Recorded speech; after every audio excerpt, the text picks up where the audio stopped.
Yang pertama adalah saya sudah nge-gym seminggu bang, tapi kenapa kok belum ada perubahan ya? Itu yang pertama. Nah, dengan menerapkan prinsip fit tadi ke dalam program latihan yang akan kalian buat, saya yakin itu akan membantu kalian lagi lebih mudah untuk mencapai goals yang kalian inginkan, apapun itu. Exercise dan training itu berbeda. Sekilas terdengar sama, tapi exercise dan training itu berbeda.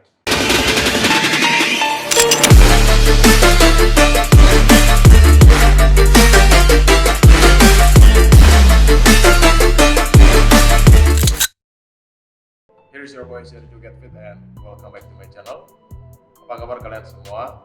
Saya harap kalian dalam keadaan yang baik dan sehat tentunya. Jadi pada video kali ini saya akan membahas penyebab gagal dalam fitness. Apa saja yang membuat seseorang gagal mencapai goalsnya dalam fitness. Tetapi seperti biasa untuk kalian yang baru datang di channel ini, pastikan kalian klik tombol subscribe-nya sekarang juga di bawah ini. Dan juga kalian klik tombol loncengnya agar kalian tidak ketinggalan video-video menarik lainnya di channel ini. Jadi penyebab umum seseorang gagal dalam fitness itu karena dia tidak memiliki program latihan yang jelas. Jadi yang pertama kali akan saya bahas adalah program latihan beban. Jadi latihan beban adalah suatu latihan yang terorganisir, sistematis, dilakukan berulang-ulang untuk meningkatkan keterampilan maupun memperbaiki kondisi fisik untuk mencapai tujuan tertentu. Nah, latihan beban juga memiliki banyak sekali manfaat, salah satunya adalah meningkatkan kepadatan tulang atau menguatkan otot rangka yang ada dalam tubuh kita, dan juga berguna untuk melatih bagian-bagian otot tertentu yang ada dalam tubuh kita dengan cara memberikan tekanan. Tekanan-tekanan yang kita berikan untuk menstimulus otot-otot yang ada dalam tubuh kita bisa berasal dari berat badan kita sendiri atau yang biasa disebut sebagai body weight training. Lalu juga kita bisa menggunakan karet atau yang biasa disebut resistance band. Atau kita juga bisa memberikan beban tambahan seperti yang umumnya dilakukan oleh orang-orang, yaitu datang ke tempat gym dan kalian bisa menggunakan dumbbell maupun barbell yang ada pada tempat gym tersebut. Dengan memberikan latihan tekanan kepada otot kita, itu mampu merangsang atau menstimulus pertumbuhan dari massa otot itu sendiri, meningkatkan kekuatan dari otot itu, dan juga meningkatkan daya tahan dari otot tersebut. Nah, yang umumnya terjadi adalah kalian pergi ke tempat gym, tapi kalian tidak tahu apa yang harus kalian lakukan di tempat gym, karena kalian tidak memiliki program latihan. Nah, untuk menyusun program latihan yang baik dan tepat untuk kalian harus memahami beberapa prinsip yang sering disebut sebagai FIT. F for frequency, atau frekuensi dari latihan yang kalian lakukan, berapa kali kalian latihan dalam seminggu. Tentunya jika kalian latihan hanya 1 atau 2 kali dalam seminggu, hasilnya akan berbeda jika kalian melakukan latihan 4-5 kali dalam seminggu. Jadi kalian juga harus mengerti pentingnya frekuensi dari latihan yang kalian lakukan. Ini sangat penting sekali. I for intensity atau intensitas dari latihan yang kalian lakukan. Intensitas ini umumnya bisa diukur dengan MHR atau maximum heart rate atau denyut nadi maksimal kalian, atau dengan menggunakan 1 rep maksimum atau 1 repetisi maksimal dari beban yang kalian mampu untuk angkat. T for time atau waktu yang kalian lakukan per sesinya ketika kalian melakukan latihan. Tentunya orang yang melakukan latihan 15 menit dengan orang yang melakukan latihan 45 menit hasilnya akan berbeda. Ini bukan berarti kalian harus melakukan latihan dalam durasi yang lama ya. Kalian jangan salah tangkap, karena ada juga orang yang latihan dalam durasi lama tapi latihannya tidak efektif. Ada juga orang yang melakukan latihan dengan durasi yang singkat tapi efektif. Tapi sesingkat-singkatnya juga tidak mungkin kalian melakukan latihan hanya 15 menit di tempat gym. Karena kan jika kalian menyusun program latihan kalian, katakanlah kalian melakukan latihan upper pada hari tersebut. Katakanlah kalian memilih latihan bench press 3 set. Lalu kalian memilih latihan lat pull down atau pull up 3 set. Lalu ditambah dengan bicep curl dan lain sebagainya. Tentunya jika kalian melakukan semua runtutan latihan tersebut, tidak mungkin kalian menyelesaikannya dalam waktu 15 menit. Itu yang kalian pergunakan ini juga menentukan dari program latihan yang akan kalian buat. Yang terakhir untuk type atau jenis latihan yang kalian lakukan, tentunya juga kalian harus tahu jenis latihan apa yang ingin kalian lakukan. Jika kalian ingin menambah massa otot, tentunya kalian harus melakukan resistance training atau latihan beban. Nah, dengan menerapkan prinsip fit tadi di dalam program latihan yang akan kalian buat, saya yakin itu akan membantu kalian lagi lebih mudah untuk mencapai goals yang kalian inginkan, apapun itu. Ada juga beberapa pertanyaan-pertanyaan yang sering saya dengar dari teman-teman sekalian. Yang pertama adalah, saya sudah nge-gym seminggu bang, tapi kenapa kok belum ada perubahan ya? Itu yang pertama. Jadi untuk pertanyaan pertama ini, yang ingin saya jelaskan adalah exercise dan training itu berbeda. Sekilas terdengar sama, tapi exercise dan training itu berbeda. Apa yang menjadi pembeda dari dua istilah ini? Yang pertama adalah exercise. Exercise umumnya bisa dilakukan oleh siapa saja dengan tujuan untuk meningkatkan kesehatan atau menjaga kesehatan.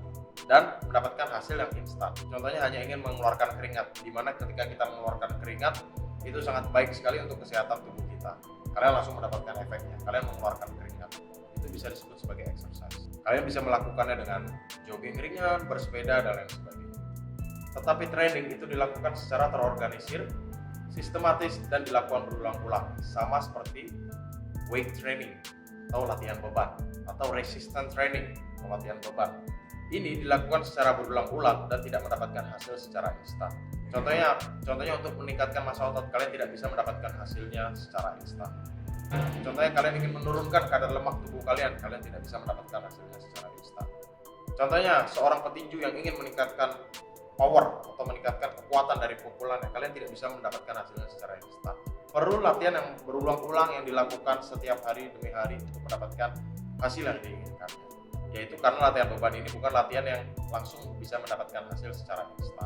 Nah, itu jawabannya. Pertanyaan yang kedua adalah, Bang, saya sudah latihan bertahun-tahun tapi kok juga tetap tidak ada hasil ya. Nah, mungkin ada juga teman-teman yang senior yang sudah join membership di gym bertahun-tahun tapi tidak juga mendapatkan hasil. Penyebab kegagalan yang bisa dilihat dari intensitas dari latihan yang dilakukan.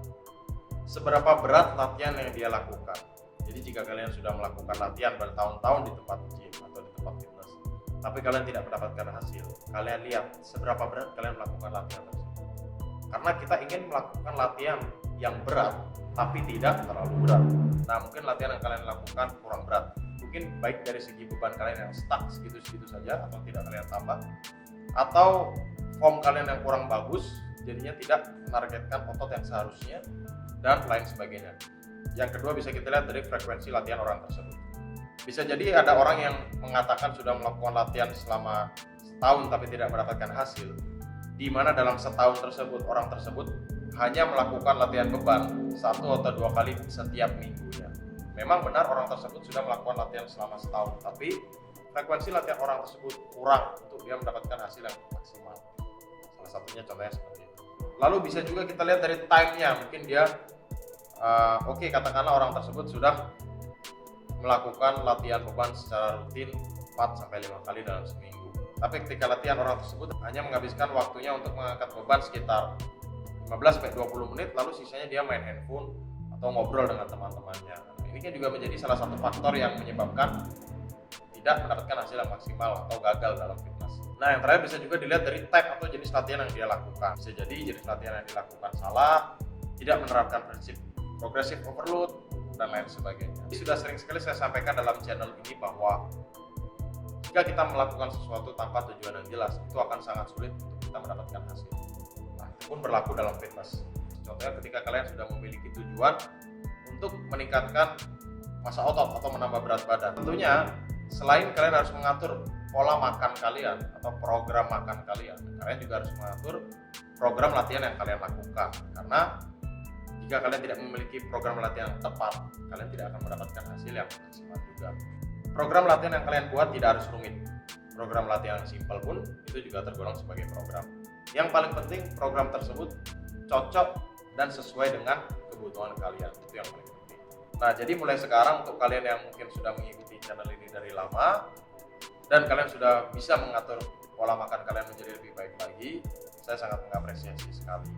Tetapi mungkin jika kalian masih menemukan kenapa kok saya belum mencapai goal saya dan lain sebagainya, bisa jadi karena kalian belum membuat program latihan yang tepat. Nah, dengan kalian menerapkan prinsip fit tadi ke dalam program latihan yang kalian buat, tentunya hal tersebut akan sangat membantu sekali kalian untuk mendapatkan goals yang telah kalian buat.